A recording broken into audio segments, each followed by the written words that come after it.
Hello and welcome to Heyman Nature. We've got another crossover episode with the great Bob Murphy of the Bob Murphy Show and the Mises Institute. This conversation's amazing. I wanted to know about money, and he's a great guy to ask about it, being an economist and all around smarty pants. So we started at the barter economy and then developed the theory of money all the way up to our present mess and maybe the tools and techniques that we might use to get out of our current monetary predicament. So, without further ado, my conversation with the great Bob Murphy about money. Heyman Nature, a journey in search of a peaceful and prosperous society with human nature as a guide. Led by your host, Adam Heyman. Hey, Bob. Good to see you again. Nice to see you, Adam, for another crossover extravaganza. We are crossing, my friend. We are crossing. In this case, I think the adage would be do cross the streams. Contra Ghostbusters. So today I was hoping you would humor me. I have questions about something that is vitally important to us every single day. How and long has the problem been occurring? It would show me where the rash is. Something super important to our society, but something that most of us, myself included, don't understand that well, and that is money. You seem to be the guy that I should ask these things of. Like Bill Murray. I'm a guy, I'm not the guy. Well, maybe one day.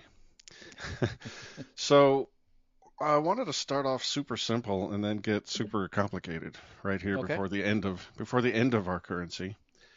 Um, I've heard over the course of my life and in school and various places various definitions of what money is. I've heard that it's a store of value and it's a unit of account. And my personal favorite, a generally accepted medium of exchange. And I'm wondering if you're fine with all those definitions, or do we Austrians have a different one or a different way to look at the subject? How do you define what money is? Sure. So I subscribe on most things to the the view of Ludwig von Mises, and not merely reflexively, like just because he's my hero, or because for one thing, my hero is Eugen von Böhm-Bawerk. Uh-huh. So Yes, that's yes. that wouldn't even make sense to idolize Mises. But specifically, so I wrote the study guide to the theory of money and credit, and really Mises is just a genius. And so what he had done in that book, I think that came out in 1912. I think to the extent that you wanted to call something Mises' doctoral dissertation, I think it would be that, even though it's not quite analogous, I think. But in any event, he went through all these different classification schemes, and should money be included in part of national wealth and all kinds of things like that. Is it capital? What is it? Is it a consumption good? So the definition he used, and he would give the rationale for his view. So that's what I'm just saying. He really spent a long time thinking through these things. So I come down to, unless I have reason otherwise to deviate, I don't know if we're going to get into Bitcoin later in this discussion, but there I could see possibly a route for a new category in the taxonomy that Mises came up with, types of money. But at this stage, yeah, what Mises said is the one you mentioned, that he said what money is, like the definition of it is, it's a medium of exchange that is generally accepted in the community, or you could say almost universally accepted or widely accepted. So on that, just to define those terms, so a medium of exchange means it's something that you accept and trade, not because you're going to directly consume it, and not even because you're going to use it directly in production, but because you're going to trade it away again in the future. So that's what it means to be a medium of exchange. So there, that word medium, it's not like small, medium, large. It's rather like sound travels through the medium of air, or a medium helps you, connect to the spirit world. So the medium is the thing through which something occurs. So there, a medium of exchange means you're ultimately trading, you're giving away something to get something down the road, and the money, that commodity is just the medium to affect those exchanges. But that's not enough to be money, just to be a medium of exchange. Then it also has to be the case that in a given community, everybody or virtually everybody considers that particular good to be a medium of exchange. And then boom, that's what it means to be money. And then he says, if you have that being the case, the other things that we traditionally associate with money, like being a Come right store of along. value Yeah. or whatever, it kind of goes along with that. So Yeah. that's his take. And like I say, if somebody else, I know other economists have different approaches. I'm not saying I would go to the barricades and say they're wrong. I'm just saying Mises didn't pick that just because, like, he really thought long and hard about the definitions he chose. And he also deviated sometimes from Bobaverick, who was like his teacher in a sense. So I'm just saying Mises really had reasons for those things. And that definition has guided me well, I think, like to say, is Bitcoin money or that kind of stuff. So Yeah, I tend to agree. As I was debating about those three particular definitions, and I came down thinking that generally accepted medium of exchange was more important, it occurred to me, of course, that if you have that one, you have the other two. That's what makes it a store of value and or a unit of account. It sort of comes along. Do we know how money arose somewhere in the universe? Do we have any good theories about it? I doubt we have any good history on it, but yeah, so great question. I'll try to keep these things brief to keep this more conversational. So this has been an area of controversy relatively recently, at least back as far as Adam Smith and Menger was the one. Carl Menger, the founder of the Austrian school, is the one who actually had the entry in, I think it was like the Encyclopedia of Social Sciences or something like that. Like it was a book of that nature where he was given the entry. Carl Menger wrote up the entry on like the origin of money or something like that. And so we in the Austrian tradition tend to really like Menger's approach, but I'm saying what a lot of Austrians think of as Carl Menger's theory for the origin of money, if you go read Adam Smith, which was earlier because Smith is 1776 and Menger's 1871, it's the spirit of it is largely the same, right? So this is more economists in general, not just the Austrians. And so it wasn't a history, and nobody claimed that it was. It was more, you can try to be cynical about it, and it's like more of a thought experiment and just sitting around thinking about it, but it was pretty compelling, I think, to show what Menger showed is if everybody starts out with in a state of barter where there is no money, and he just showed step by step how people acting in their narrow self-interest without intending to, quote, create money or even knowing what money was, it would naturally emerge out of that. Yeah. And so I think the story has to be something like that because money's clearly coming from humans. It's not like a tree or something. Like it's clearly a human thing. But on the other hand, if you grew up in a world without money, it's kind of a weird concept, and it's not likely somebody would have just thought of that. And so that's why I like Menger's approach. So do you want me to go through what it was real fast, or? Yeah, no, absolutely. Okay. Yeah. All right. Probably since you asked me where did money come from, and I haven't told you. I've told you where Menger's story comes from. Okay, so real quickly, the basics of the story that Menger gave us is you got a condition of barter, and so people would have a general idea of the relative values of things. And when I say value in this context, I mean market value. Like, oh yeah, if you have this many eggs, you can go in the market and trade it for this many chickens or whatever, or rather one chicken would probably trade for a bunch of eggs and a bunch of pears and apples and so forth. A horse presumably would trade for a lot of different things. And so even so, there's a different dimension. It's not just the stuff you have, what's its value relative to other goods and services people might have to sell, but the saleability or the liquidity or the marketability.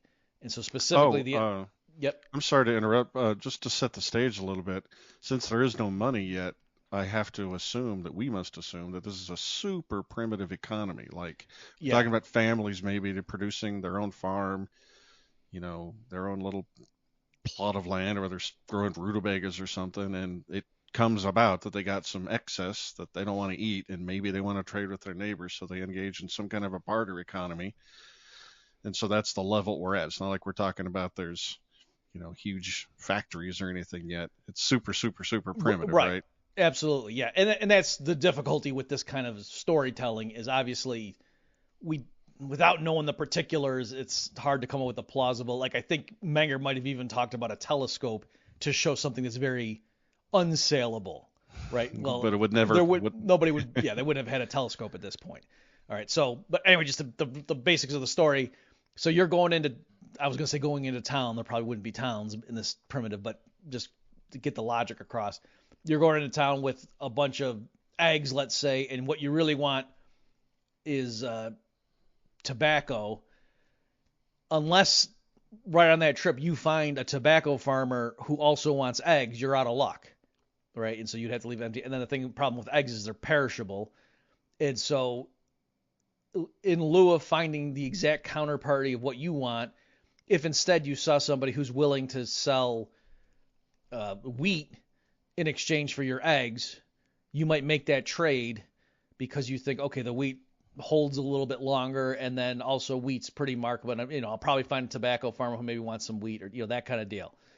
And so that was the idea. And so in general, people going into market who have something that's relatively illiquid. Again, I think the example Menger used was if you had a telescope that was very intricate, that would be very valuable, right? If you could find the right buyer, that person would be willing to give a lot for this telescope.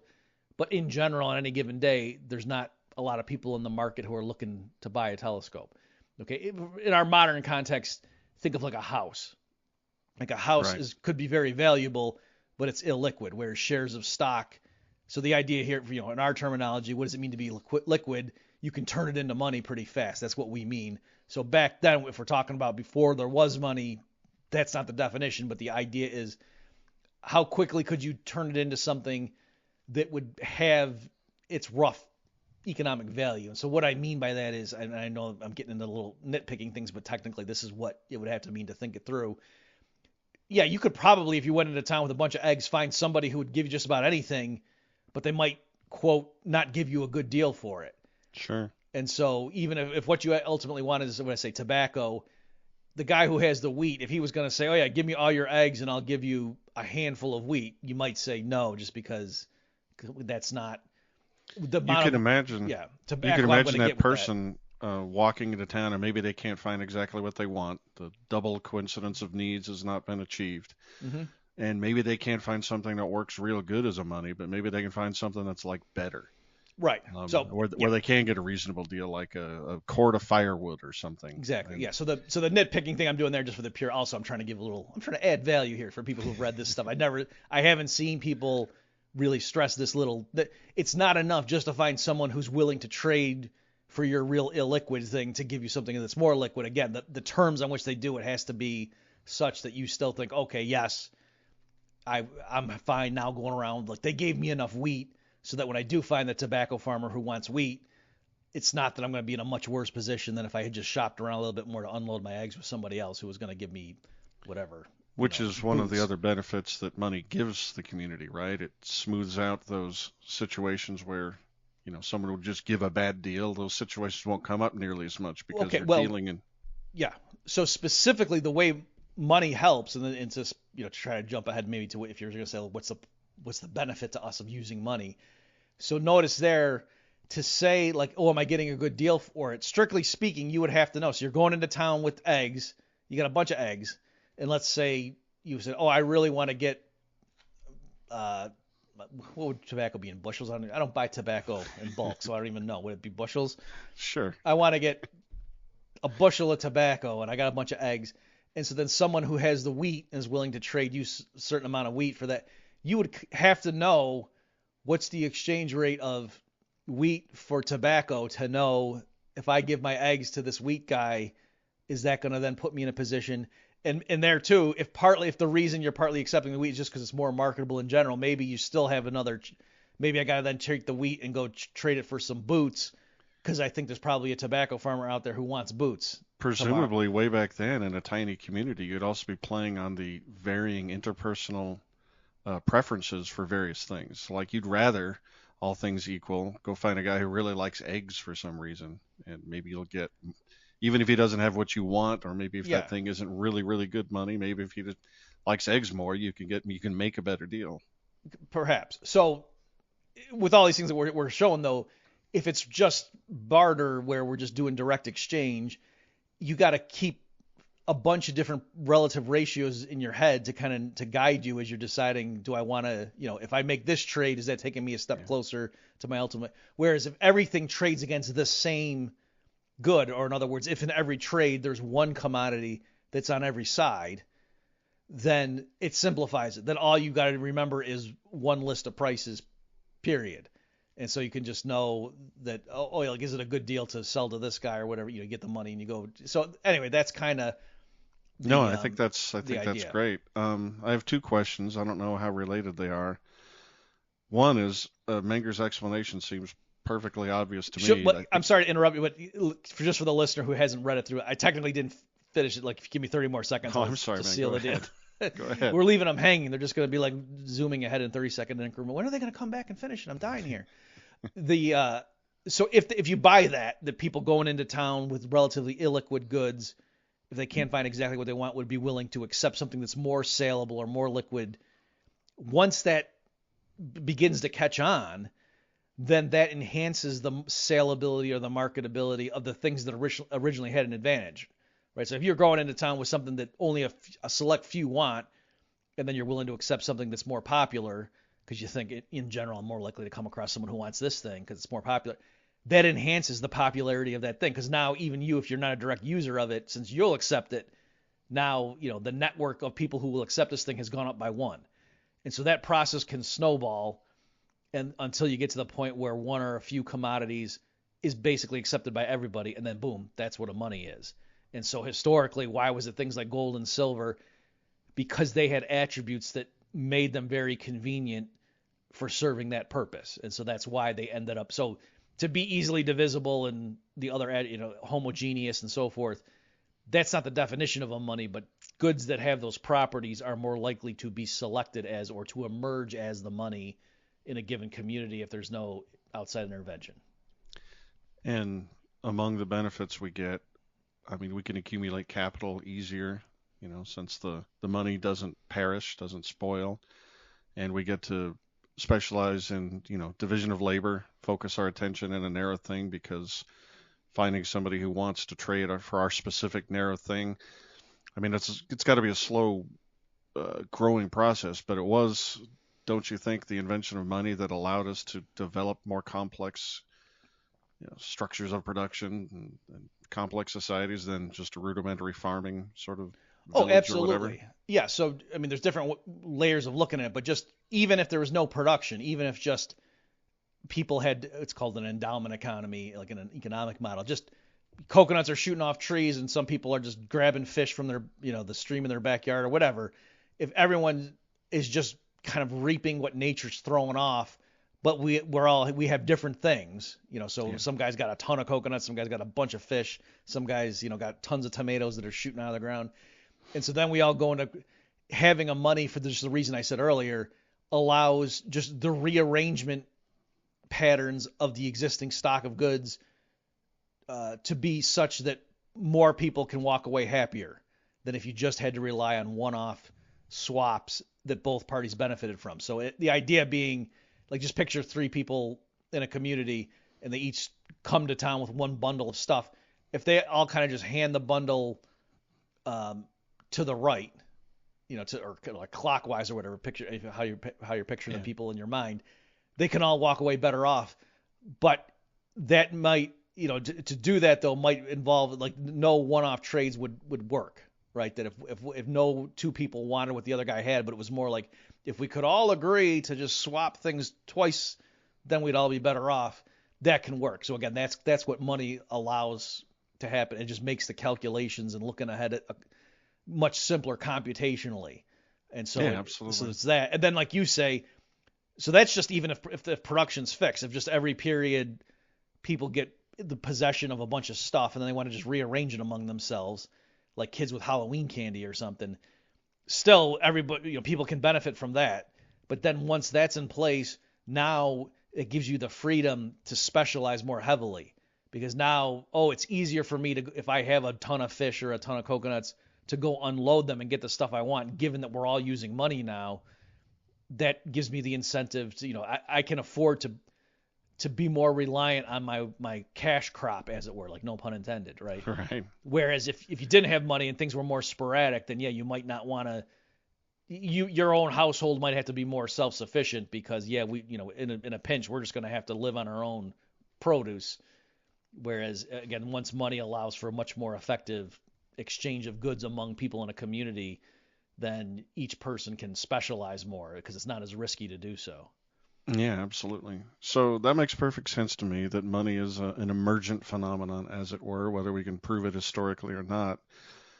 Which makes me wonder, what are the competing theories about, some sort of a top-down approach to money, and who holds them, and how did Mises and his regression theorem help support Menger in his claim?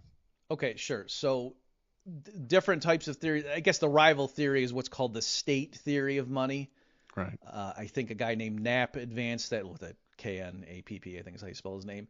More recently, David Graeber, who I think passed away in the not too distant past, he was an anthropologist, I think is what his actual profession was.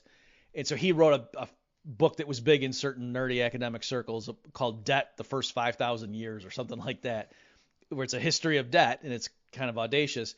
And one element in his book is what he thinks is an absolute obliteration of the economist self-serving theory of the origin of money.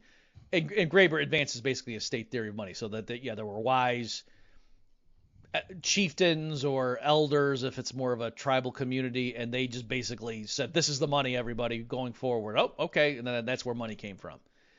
And it's difficult because, strictly speaking, it's not that we have some historical record to say, and on this date, when the planets were configured like this in the sky, so-and-so invented money and gave it to us, right? And again, that's not surprising, partly just because that would have been a conceptual leap, but also, again, I think money allowed for human progress and flourishing such that you wouldn't expect there to be a bunch of writings from an advanced civilization that wasn't using money. Like, in order for there to be writings bequeathed to us that we find, those people probably had money.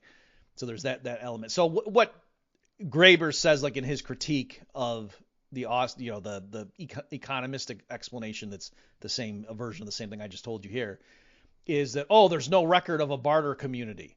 But again, for the same reason, right? Because why would there be? The story I told is pretty straightforward. You would think if you started in barter, it would emerge pretty fast. So you wouldn't find records like that. And then the thing that I just thought was hilarious is one of the historical examples he gave, like to say, instead of me sitting around just doing my armchair theorizing, I'm going to go look at the evidence. Imagine that, right? So that's their shtick. And I get why, if you like their conclusions, and these guys, a lot of them are very either outright socialists or left-leaning. Of course. And so, so for them, you see how it's ideological? Like, just like we like to say, see, we didn't need the state to invent money. It emerged spontaneously. Likewise, they like it that, you needed the state to, give us this, just like you need the state to do all sorts of other things too. But in any event, one of the examples he focused on, and I have this in my article, people want to look up, it's called The Origin of the Species. So it's a very clever title that they came up with. Very nice. And so I quote from his book if you want to go see it in his own words and everything, but it was saying, it was the temple, the religious authorities that came up with the unit, and it was the shekel of the temple, and that's what and guess what it was? It wasn't some abstract unit like a Satoshi. It wasn't something that was easily reproducible, but not important, like a seashell or that they could go grab is what I mean, like a seashell. No, it was silver. And so saying that seems like a pretty big coincidence. That could have been anything according to you, and yet they picked a thing that I can clearly explain why that was the money using, the Mengerian framework. And the last thing I'll say on that is we kind of do have a real world experiment of the POW camp. So there was this guy, Radford, in World War II. I think he was with the Royal Air Force and was shot down, but I might be making that part up. But he was definitely a POW in a German camp. And he was, in civilian life, he was an economist. And so he was a great person to watch what happened. And then he published an article afterwards, I think it was called The Economics of a POW Camp. And among other things, he was saying when they let the Red Cross come in and give the prisoners ration, buckets or something every period, and they would come with cigarettes. And so that just became the money in the camp. They would have chalkboards up and just have prices to say how many cigarettes for whatever, a can of ham or something, or a bottle of water or whatever. And that was just how, if you need some new shoelaces, what's that? And that's how they would keep track of it. And it was neat too. Like they would do things like, originally it was defined as a cigarette, but then people would unroll the cigarette and try to like knock out some of the tobacco and then roll it back up and try to pass it off. Clipping And coins. So, yeah, exactly. And so it became understood. No, when we say cigarette, what we mean is the amount of tobacco in a standard cigarette. That's really what the money is. It's the tobacco.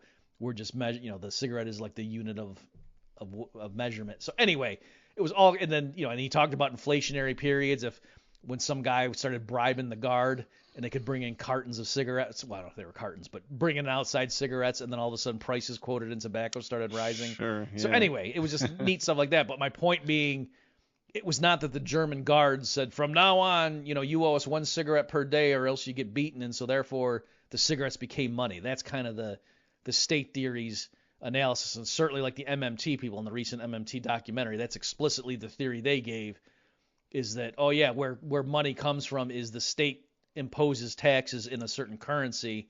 Now everyone has to scramble to get that currency, and then that's what gives the money its value. That's so funny, like you were alluding to, without historical evidence, two groups of people with two completely different ideologies come up with two different theories. If you believe in that natural order, is emergent, and you come up with our theory of money. And if you believe that order can only be imposed from some wise group of elites, you have the competing theory, and no evidence has to come into it at all. It's just a theory. I mentioned Mises and his regression theorem. Oh, yeah. Did you want to talk about that, or? Sure. Yep. So Mises' regression theorem, what he was doing is actually solving a problem in economic theory. So in 1871, Karl Menger publishes the Grundsatz, which we translate as Principles of Economics, where basically the Austrian school is born. And what he did there that is recognized just in standard histories of economic thought is he was one of the pioneers of the so-called marginal revolution. So it overturned the old classical cost or objective theory of value and replaced it with the modern subjectivist marginal approach.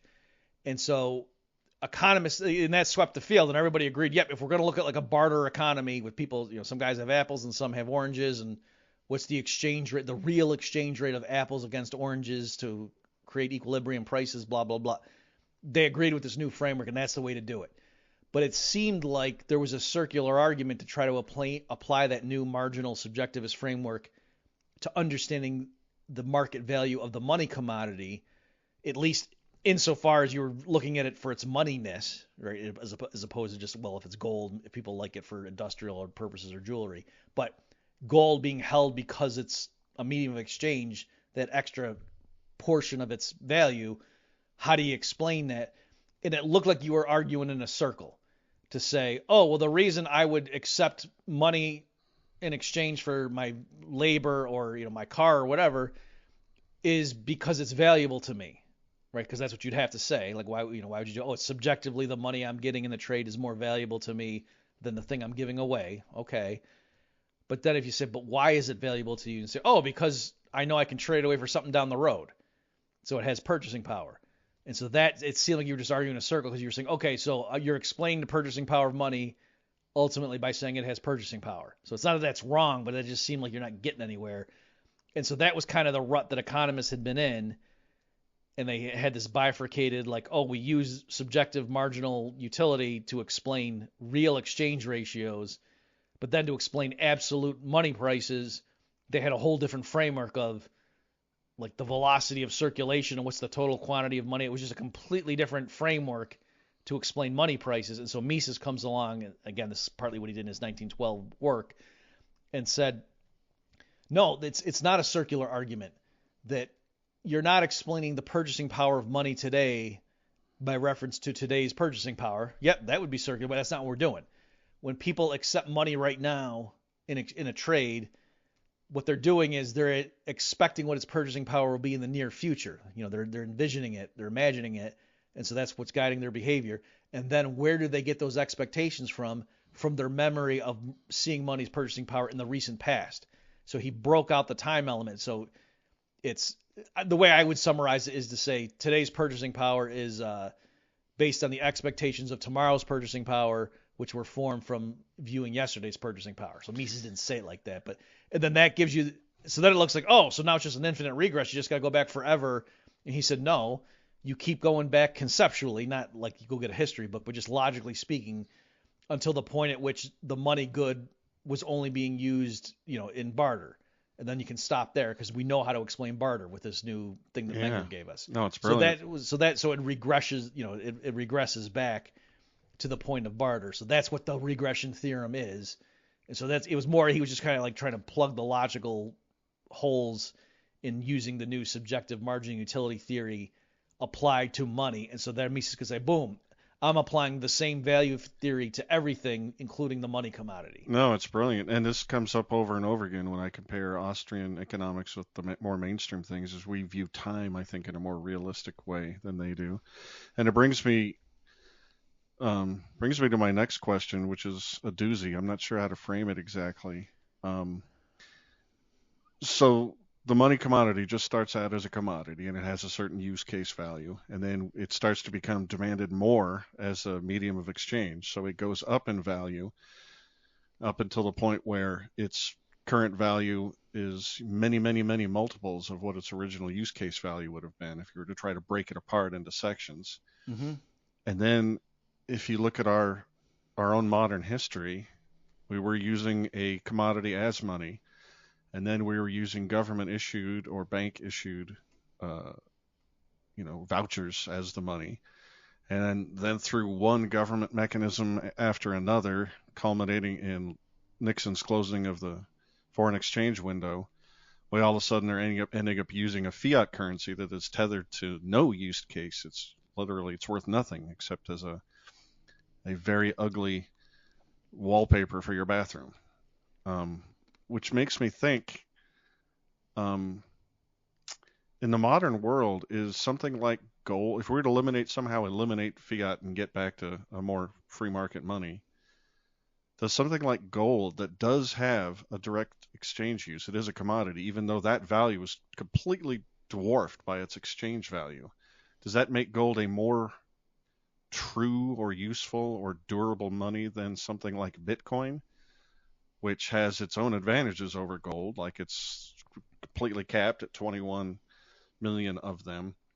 And even though it's literally backed by nothing, and it's just ones and zeros in a computer that could get turned off by a sunspot or something. But it just makes me think that because we're so divorced from the commodity value of the thing, does it really matter that it even had one?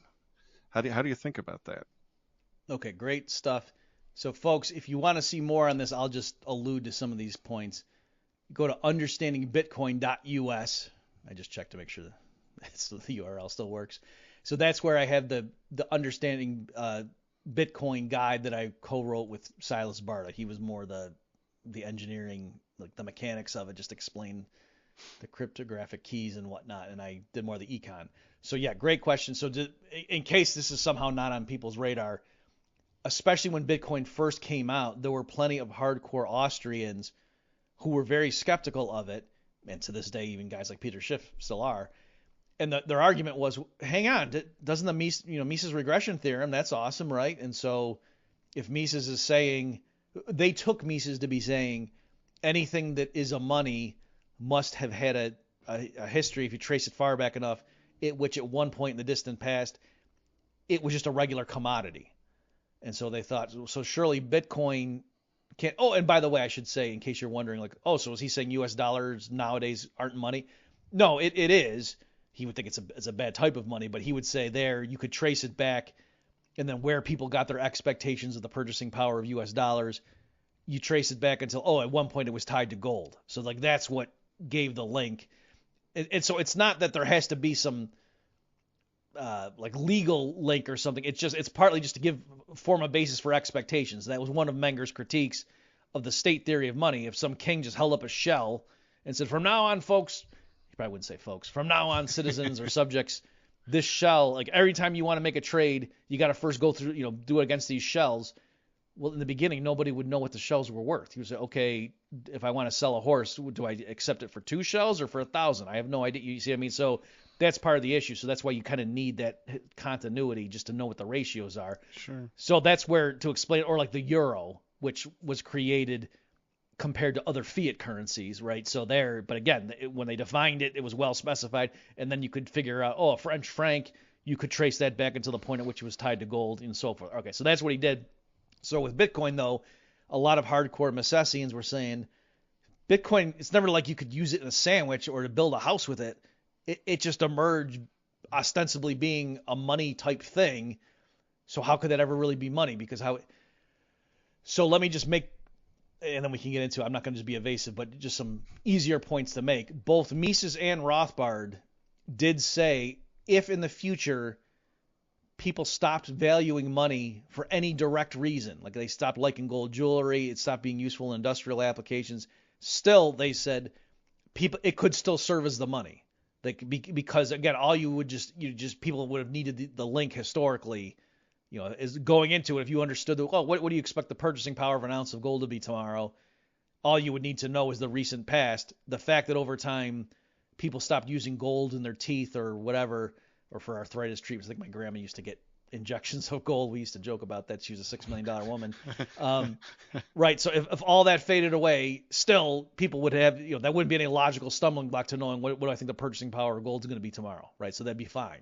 So that Mises and Rothbard, and that's in that understanding Bitcoin, if people want to go look that up, that is explicitly in there. So there is that element. And so my point is, given that Bitcoin has a purchasing power right now, like we all know what Bitcoin will fetch you in the market right now.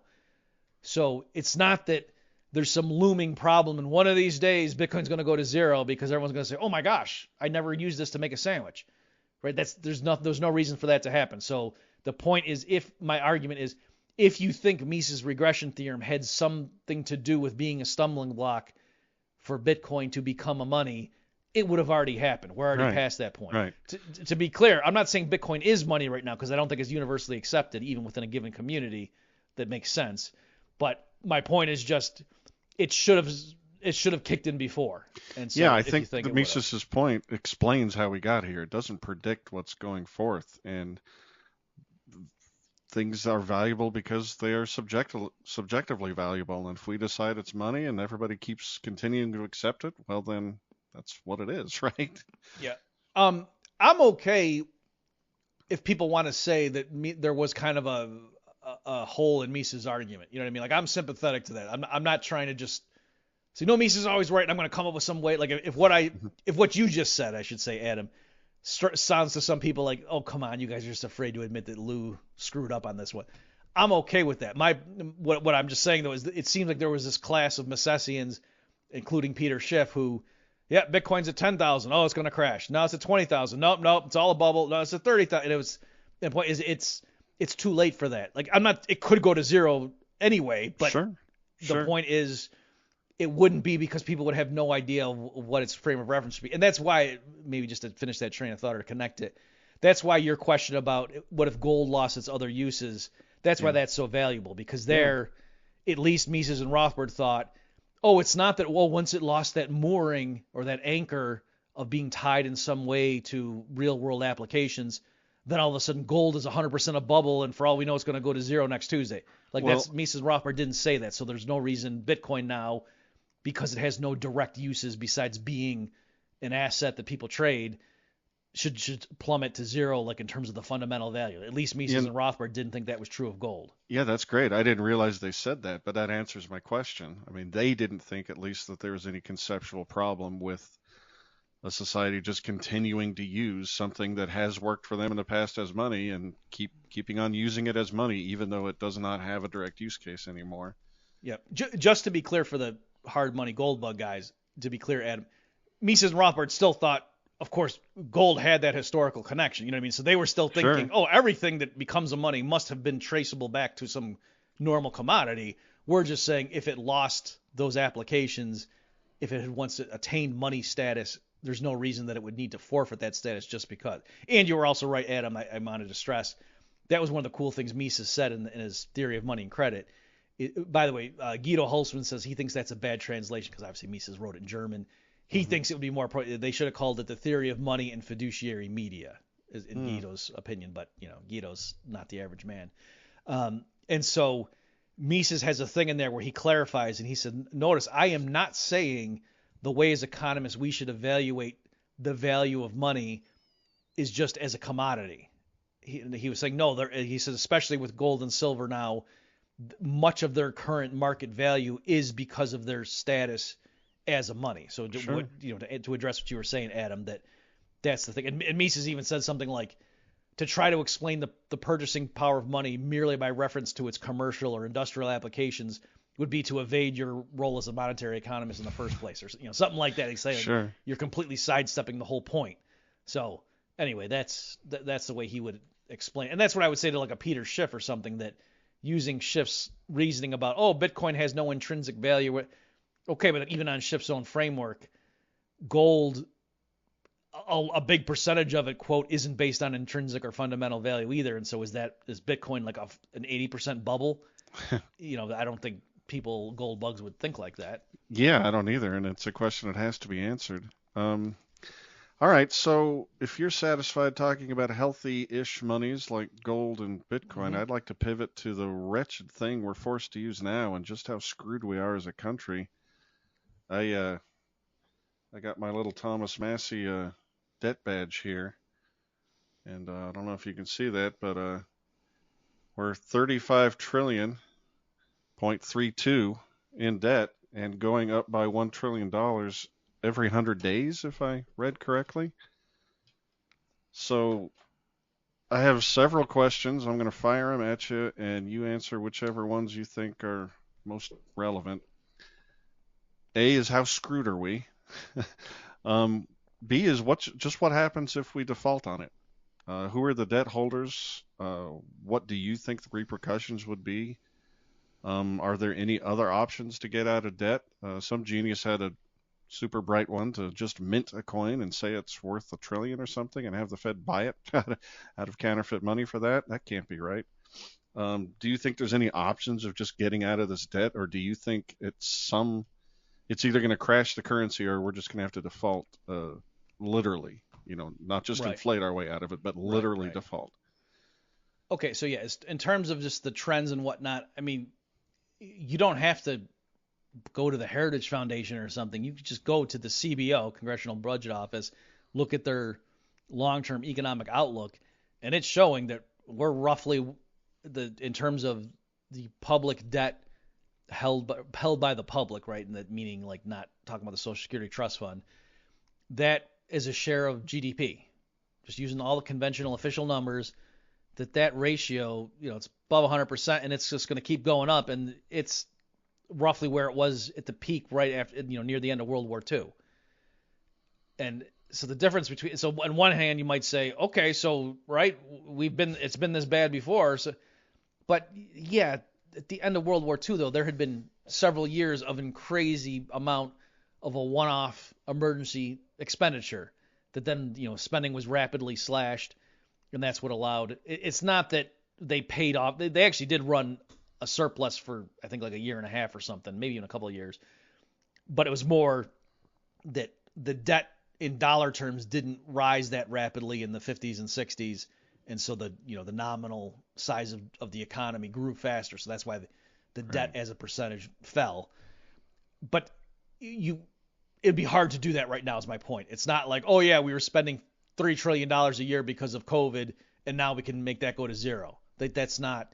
They did jack up spending during COVID, but still the baseline has risen. Right. There's not some obvious thing to cut that won't be politically unpopular. And it's not even like you might say, oh, well, if we ended all these crazy foreign wars, yeah, that would help. But going forward, no, the CBO, it's interest on the debt is one of the humongous components. Like we spent more on the debt servicing last fiscal year than they did on the military. That's just crazy. To show this is not something that, at some point our kids are going to deal. No, this is right now. That's crazy. That it costs more to just pay interest on the existing stock of debt that they already have issued, rather than what they spent with all the crazy stuff the military is doing right now. right? Well, So look, man, sometimes you loan a drunk money and the drunk just doesn't pay you back. So yeah, so what? yeah. So we So don't pay him back. yeah. So I'm just answering this. So that's kind of where we are. And there's no easy way out of that. That's politically, but obviously, if Dave Smith becomes president and asks me for a plan, you could do it. You could come up with numbers that would work and everything, and sell off a bunch of federal assets. But that's a crisis is going to force that kind of an outcome. Is what I'm getting at. This is not going to be some painless thing. If we just campaign and sent the right people, and if Cato and Heritage made the right white papers, no, that's not what's going to do it. It will be an absolute catastrophe that will force them to do things that are going to be terrible. My guess is, to answer your other question, I think they will do some combination of all the above. I think that, yep, they will resort to the printing press to reduce the value of the dollar, and so that, in a sense, makes the existing debt weaker, so it's not as painful. Is one way of thinking about it. But they can't rely exclusively on that for various reasons, partly just because the issue isn't just the existing stock of debt. It's just going forward, like they're kind of trapped. So even if they printed more money to pay the interest on the existing one, as the debt rolled over, the interest rates would reset, right? Because, yields on treasuries would go up in nominal terms if all of a sudden they start printing boatloads of money, right? So that's really not too much they could do there. In other words, they couldn't just print 35 trillion and pay off the debt and say, okay, now we're going to be smooth going forward, and that would be a one-time shock and prices would skyrocket. They couldn't do that because they would then run a huge deficit next year anyway, because right now they're spending way more than they're taking in tax receipts. That's the issue, and that's just going to get worse over time as people get older and Medicare becomes a bigger portion of the budget. That's the problem. It's not just the existing debt, it's the fact that their finances are all out of whack. So I think they're going to do a combination of all of that, pushing back the Social Security age at which you can start taking your paychecks, jacking up how much you got to pay into it that's taken out of your existing paycheck, and cutting back on all sorts of things. Maybe they won't explicitly default on the existing debt. I'm not sure if they cut on that, because, again, that could be like a self-defeating. If they do that, that might just make the interest rates higher going forward. So if they could just do it once and then be running balanced budgets, they might cheat that way. But again, that's not a long term. If they have to keep borrowing money from the rest of the world, they can't. Would you advise everybody. President Smith to do that? To do it, default once, cut federal spending down to almost nothing, and institute a 2% tariff on all goods, and finance the teeny tiny government that remains that way? I think what I would do is tax every word that he says in part of the problem, and that would restore some Robbie the Fire, Dave Smith equity. True inequality. Yeah, it's there's hierarchies. I mean, that's tricky because, again, now I get into, well, everything is aggression. And okay, but yes, if Dave comes to me and he says, Bob, I can't just get up and say, everybody resign, yay anarchy. Like, yeah, probably you're right. And there's some, both in terms of public finance, but also like libertarian ethics. The idea is, given that you're going to have to upset some people, it's not that the federal government, because they could sell off a lot of assets, but given that there's not enough to go around, there's no painless way to do this, by privatizing all the oil and gas and selling off all the Western real estate and whatnot, if still we don't have enough to pay off, the idea is, okay, well, given that some people have to get screwed that in a sense are creditors of the U.S. government, it would be more ethical to rip off the people, to default on the obligations, at least partially, of the people who voluntarily lent the Treasury money by buying bonds, as opposed to workers, for example, who had money taken out of their paycheck against their will, and say, oh, don't worry, you're going to get Social Security down the road. So rather than like cutting or clawing back, some of what they think their benefits are supposed to be, maybe default at least partially and say, oh yeah, you had a Treasury, you thought you wrote $1,000, we're only going to give you $950. That would be more ethical, because those people not getting paid back didn't have a gun put to their head to say, oh, you're going to contribute to this. So that's the argument for, given that that the U.S. government has to default on its obligations, it would be better. Now, the reason people wouldn't do that in practice with finance ministers and whatnot is because the people in the Social Security program don't have some legally binding claim that they can go sue the government and say, what are you talking about? I had a contract with you, you're going to take out this amount from my paycheck and then you're going to pay me this amount down the road. There's nothing like that. You know what I mean? It's just rough formulas and hey, it is what it is. You can make forecasts about what you think you're going to get, but it's not that they're on the hook the way you lend money to the government by buying a treasury bond. That's a contract, and if they don't pay you back, that looks bad. That's going to hurt their credit rating and their ability to raise capital in the future. But yes, to answer your question, I would, with Dave, get rid of the income tax, switch to a tariff system because for privacy reasons, among other things, and also that's more of like a consumption tax than the the income tax is, and that's more efficient for various reasons. And sell off a ton of assets that the federal government owns. I did a back of the envelope thing for David Henderson a while ago. You could easily come up with $1 trillion without even trying of federal assets. Sure. So, that wouldn't solve the problem, but it would ease the pain and just start laying people out. You could get rid of the IRS. Just one thing is just if you got rid of everything that's not explicitly authorized in the Constitution, that would save a lot in terms of the government's salaries and stuff that they pay out. Yeah, no doubt. I've got a pipe dream solution, possible way out of it, or a way to make it less bad. I want to run by you. Okay. Like in the 90s and up till now, the proliferation of the personal computer, its increase in power, and then the internet and how massively more productive that made us all, that clearly had to have helped a little bit mitigate some of the inflation that was coming out of the Fed. Similarly, I like to rock myself to sleep tonight as I'm weeping thinking about the financial future, that maybe some combination of robots and AI and nuclear power and improved batteries and electrical transmission lines technologies, is there some way we can innovate ourselves into increases in productivity that give us some sort of a soft landing if we come to our senses as far as the spending goes? And I mean, do you think something like that could help, or should I just have nightmares all night? Choose carefully how you answer, Bob.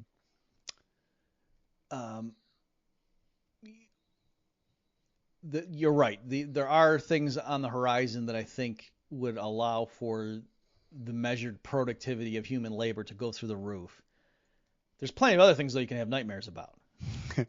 In fact, some of these things could, I think that they're building robot armies. So, or at least they're building the capacity to then crank out robot armies, put it that way. Have you seen the flying drone that's a dragon, basically? No, I haven't. In Ukraine, it's just flying around and just spitting fire like something out of Game of Thrones. Oh, jeez. No, I haven't seen that.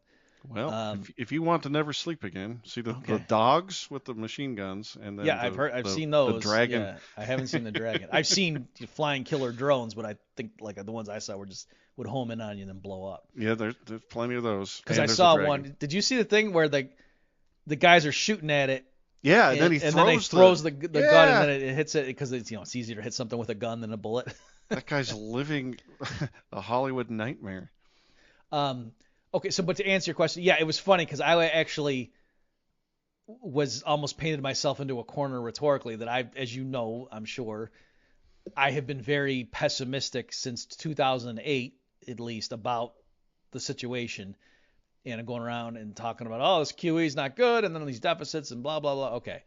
But then at the same time, or not the same time, but at the tail end of that period, when I started having conversations with GPT-4, I was like, whoa, this is amazing. People need it. And I was one of the boosters of that in that period, just telling people, guys, if you're just seeing like funny memes and stuff on Twitter or whatever, no, you really need to like have a conversation. I would put it in quotation marks and say we can get philosophical. Well, is it a conversation? Are you really talking to someone? Whatever, it doesn't matter. The thing seems like it's having a conversation with you. And in terms of relevance to business, that's all that's important. That especially as telecommuting becomes more of a thing.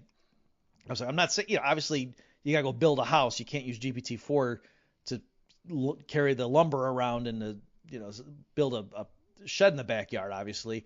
But in terms of jobs that just require intellectual processing, there are certain classes I thought, especially as it gets better, where they're going to be able to do it. And as businesses just stop and think, okay, how can we revamp our operations to be able to take advantage of this new type of worker?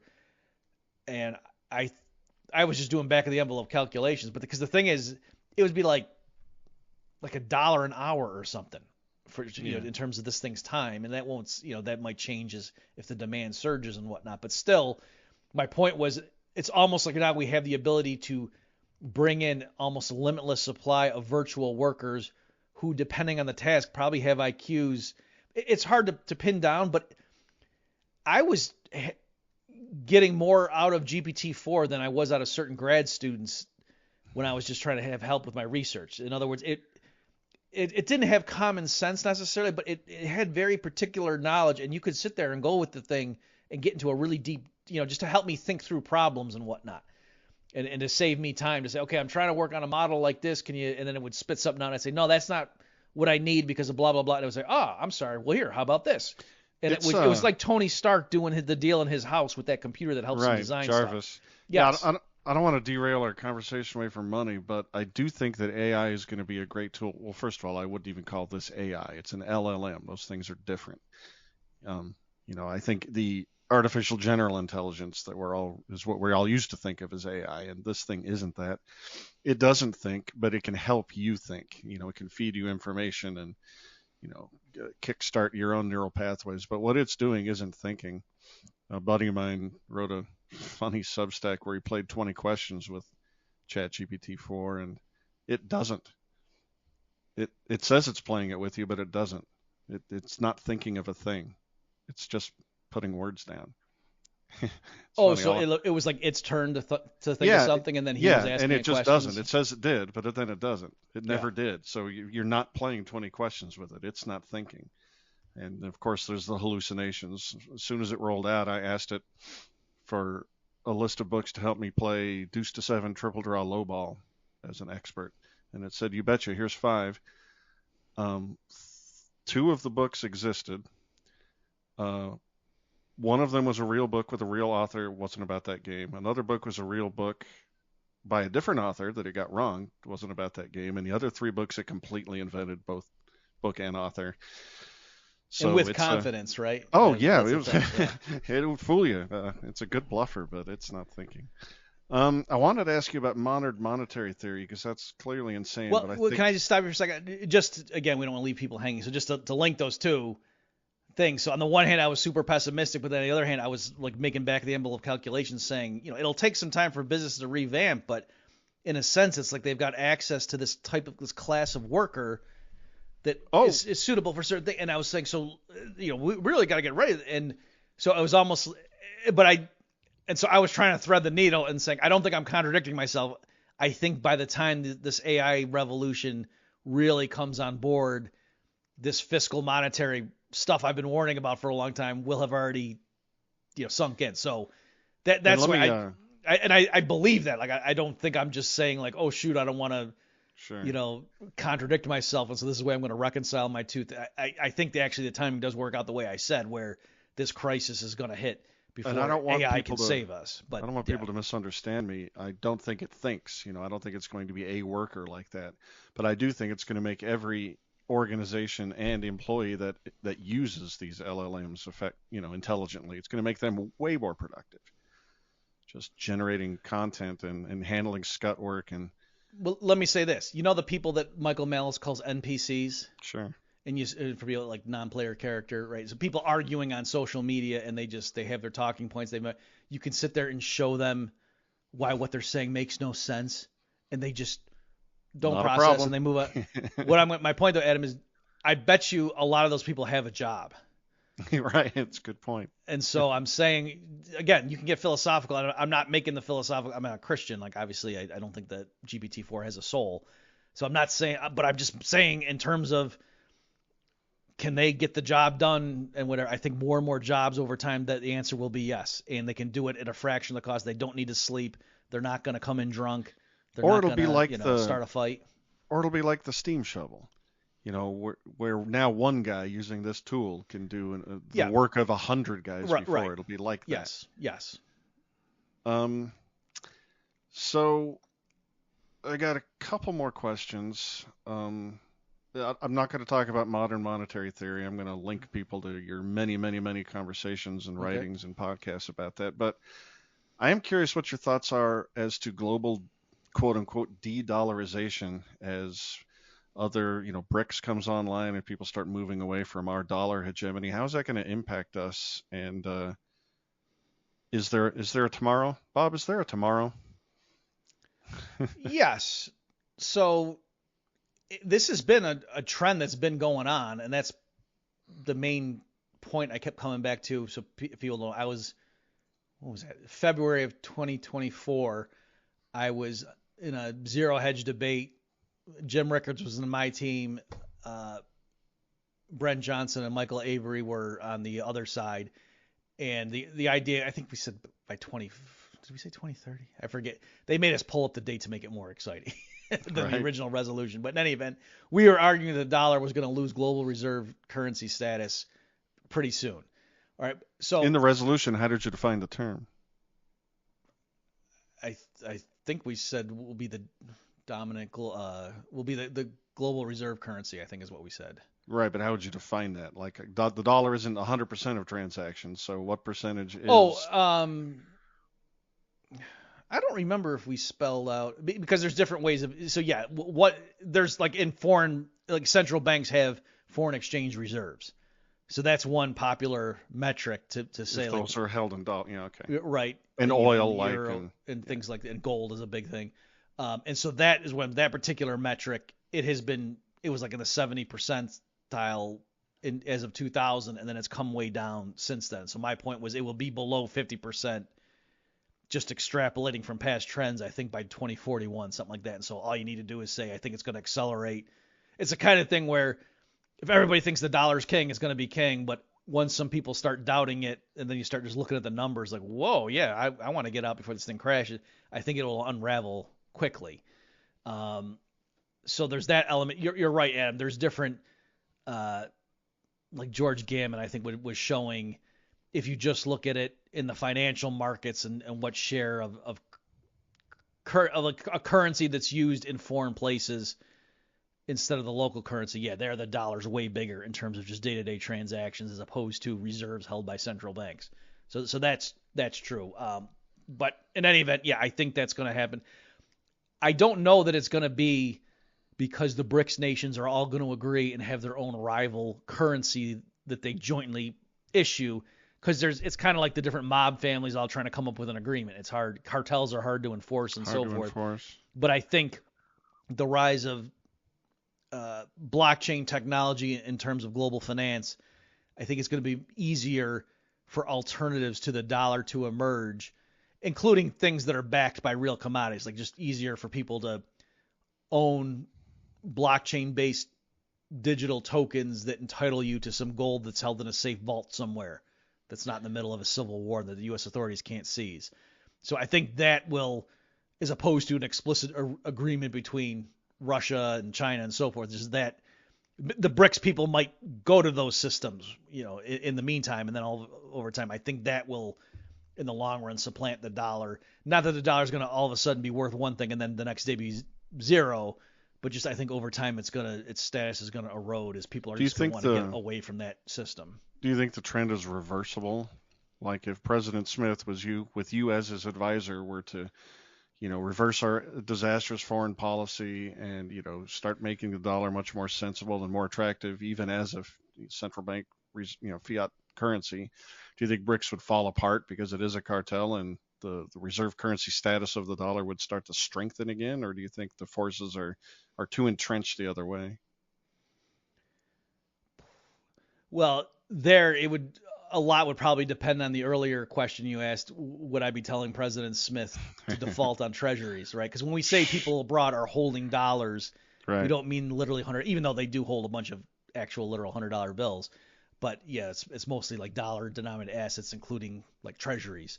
So there, yeah, in general, I would think the things I would suggest to President Smith, so long as he kept the dollar as a thing, would strengthen it, but that might be a hiccup if they defaulted on the debt. Yeah, in general, I think that would help the long-term strength of the dollar and would delay the conversion. Foreigners, if they became reassured, oh, finally there's some sensible people in Washington and they're going to get their fiscal house in order, then yeah, I think that would delay the erosion of the dollar as its role in global finance. But these other things I think are still coming anyway. Yeah, I'm inclined to agree, but I was just curious what you thought. I have a question about F.A. Hayek and his competing currency idea. If I remember correctly, he was saying that that was a way, like even in the existence of fiat money, if you just allowed competing currencies, maybe, Mm-hmm. we would choose our way out of it, select our way out of it. Do you think that was true then? Do you think that's something that, assuming there was the political will, which there never would be, but do you think that would work in a fiat money system? Okay, so yeah, his proposal, he was saying just like we don't typically think government monopolies are good at making cars or growing food or whatever, why would we want governments to have monopolies on the production of fiat money? And he said, now, normally we as economists, from a sound money perspective, yet we object to government issued fiat money, and we say we should just go back to market based commodity money. And then he was saying though, well, why? Maybe it would still be better to have market based fiat money. And so his proposal was just, yeah, have different companies, they issue different currencies, and uh, the way they would get them off the ground. So a lot of people don't know this, but in the beginning, the way they would get, because how would you know how much if some firms issuing notes that are Hayek's, like this is a 10 Hayek note, this is a 100 Hayek. How would they? How would it, when he first launched it? How would anyone know what it was worth? He was saying when you first launch it, have it be redeemable in some basket of other currencies, and that would give it some market value in the beginning, just so traders would know how to price the thing. But then each company issuing its own note, it would maintain its purchasing power relative to some metric that it thought its customers would want. And so his idea was that if there's some kind of company that specializes in mining, then maybe it wants its basket of commodities to be a bunch of metals, and so it wants to have assets that are tied to that thing, like that's the index that it uses. And so the idea was that the firm that issuing these notes would just adjust the quantity of the notes outstanding to maintain stability in whatever that metric was. And so people would just know, okay, I can have that, or it could be gold, and the thing would just, so it would be a fiat money. It's not that it would entitle you to the gold, but it would just, its value would be regulated as such. But in general, you could have things like tied to some basket of consumer goods. And so then you would just know, oh, if we use this thing as the money, these Hayeks that are issued by this firm, and that's what the merchants, the grocery stores use, that's what I get paid in. And that thing just has constant purchasing power relative to that basket of consumer goods. And so like the measured rate of CPI inflation would be zero on that measure. So that was the idea. And he was just saying that he doing economic analysis, just showing with competition and what would the public would gravitate towards those note issuers that did a better job of maintaining the purchasing power relative to what their announced metric was. And then people could gravitate towards the metrics that appealed to them for their reason, various reasons, and then the companies that did a better job of hitting those targets. So that was the idea. And I suppose along with that, you'd have to, strike down the capital gains tax and whatever sales tax to make sure nothing was getting in the way of them being used. Right. Yeah. Okay. So in terms of what would stop that from happening, I don't remember if Hayek talked about that in the monograph. It wasn't really a book, but it also wasn't just like an essay. It was kind of a longer thing. I think they called it a monograph.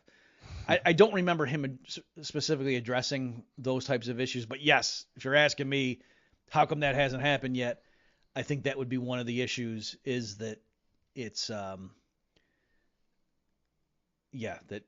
as that thing would be treated as an asset, and then if you accept that your boss paid you 100 Hayeks for your week of work, and the Hayek at that point measured in dollars traded 1-to-1, and then as the dollar eroded over time, and you're just sitting on your Hayek, you just put it under your mattress, right? That's the whole point. You can just, the thing maintains its value, and then the dollar price of those Hayeks goes up 4 or 5% a year.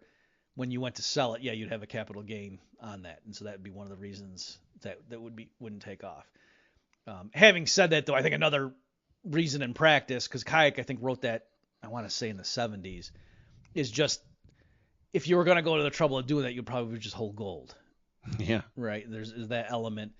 And then now with, I think Bitcoin fulfills that vision, but in a decentralized way. Yeah. Right. Because that was the thing too, was there were some like academic critiques of that once a firm got into that position where a lot of the public was using it, they were showing they could benefit from a one-time surprise inflation. You know what I mean? Like if you get the whole world using your currency, your notes, Sure. you could just print up a bunch and then buy a bunch of stuff, and then by the time everybody realized what was going on, you don't have the real estate and have the stock market around the world, that kind of deal. So that's kind of the benefit of Bitcoin, where it's decentralized. That it's not that, if we all start using Bitcoin, then the people running Bitcoin are going to take advantage of us. That can't happen. Well, we're running a little long, Bob, so I just have one more very important theoretical money question for you. Sure. I'd like your opinion on who of the following three is your favorite money theorist: F.A. Hayek, Ludwig von Mises, or Pink Floyd? I suppose if it's a late night at the frat house, you'd rather listen to Pink Floyd than a lecture from the other two. But yeah, in my mind, Mises, it's not even close in terms of, and I think even Hayek would agree that Hayek was more just writing on a bunch of different topics and was more of a, hey, look at the connections between this and this over here. And he was also very deep. I don't mean to say like he only superficially touched stuff. Like his capital theory stuff was incredibly deep, but he was not like a system builder. And so like Mises coming in and just laying out, like, this is the taxonomy, this is how we're going to classify. There's commodity money and credit money and fiat money, and these are the classifications, and we're going to do all this. And how should we view money? Is it part of, is it a capital good? Is it a consumption good? And well, no, we're going to call it a medium of exchange. All that stuff Mises did. So I think, yeah, to me, Mises is one of the best economists of all time. Mises is the man, yo. Well, you were great. Thank you for answering all those questions. Is there something money related that you wanted to get off your chest that I didn't prompt you to reveal? I mean, we teased him with the $1 trillion platinum coin. Do you want to hit that real fast? Yeah, go ahead.